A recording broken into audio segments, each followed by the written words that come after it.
We're killing a lot of them, and we're going to keep killing more of them. But we cannot win this war by killing them. We cannot kill our way out of this war. We need, in the longer term, medium and longer term, to go after the root causes that leads people to join these groups, whether it's lack of opportunity for jobs. Well, this week, the State Department's Marie Harf seems to suggest the key to ending ISIS beheadings, burnings, and mass murders is to create more jobs in the Middle East. And then she doubles down. Watch. If we look around the world and say, longer term, we cannot kill every terrorist around the world, nor should we try. How do you get at the root causes of this? It might be too nuanced an argument for some, like I've seen over the past 24 hours, some of the commentary out there, but it's really the smart way. Former State Department official Christian Whiten joins me now.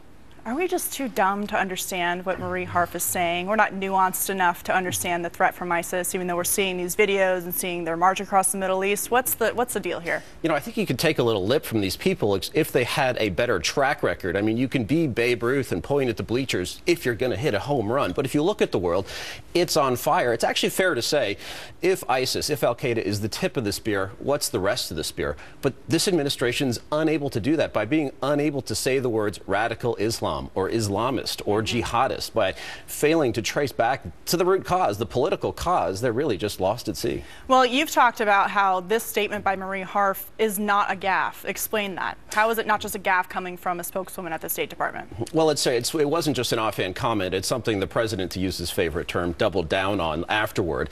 And it's somewhat ludicrous. I mean, just look around the world. Look at, say, Africa. You have poverty that's pervasive. You have corruption that's pervasive. Where are people kidnapping schoolgirls to enslave them? Where are people putting suicide vests on and blowing themselves up? It's the Muslim places. It's places where you have radical Islam or the Islamist political ideology.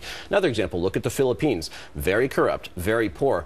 Where is the terrorism? Well, it's in the south, in the Muslim areas, in Mindanao, and it's laced with this ideology. Well, the administration seems to do a lot of talking about what they're going to do, and we've also heard them say that they want to get to the root of extremism and this problem. But do you really think that's an honest statement, considering they aren't really talking about what the threat really is? Right. No, it's profoundly dishonest, I think. And if you look, I would argue the rest of the spear, if the tip is ISIS, the rest are Islamists, political Islamists, the Muslim Brotherhood. But Hillary Clinton and Barack Obama were the ones who really paved the way for the Muslim Brotherhood to take power in Egypt, thankfully since deposed. They're the ones, and it was Jen Psaki, Marie Harf's boss, former boss of the State Department, who lied, said that Georgetown University had invited the Muslim Brotherhood to a confab that involved senior U.S. diplomats. In fact, the State Department did that. So they are still in bed with groups that our allies around the world now recognize are part of the problem. Well, we now know that Jen Psaki is getting a promotion to the she's going back to the White House, and she's going to head up their communications team over there. What kind of message does that not only send the country, but also the world, when you have the history of what she's talked about, what she's done, and quite frankly, she's had a lot of gaffes, just like Marie Harf. I guess they aren't gaffes, but statements just like Marie Harf, and now she's going to be in charge of the White House messaging.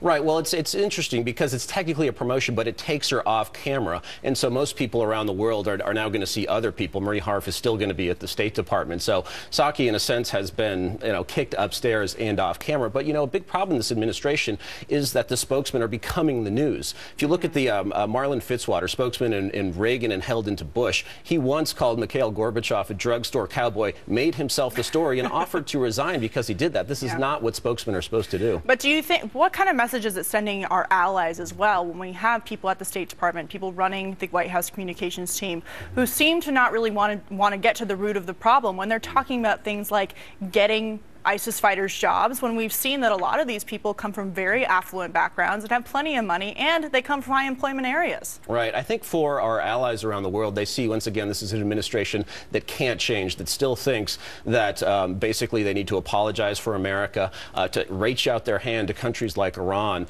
in a sense to betray allies. You have the UAE's Ambassador Otaiba, saying that, talking about radical Islam, saying that they have a different vision for the future. They have a story about the past that is false and a vision for the future that'll never happen. So, we talk about getting our allies to the right place in the Middle East. They're already there in many respects. It's we who need to make some progress. Well, we can joke as much as we want about the statements that Marie Harf makes, but I think that it has very serious consequences in the fight against ISIS. Thank you so much for joining us tonight. Thank you. And coming up, Judge Jeanine's exclusive interview with one of England's leading politicians on the ISIS threat. And I get a reaction from the Muslim community to this week's Countering Violent Extremism conference. Stay close.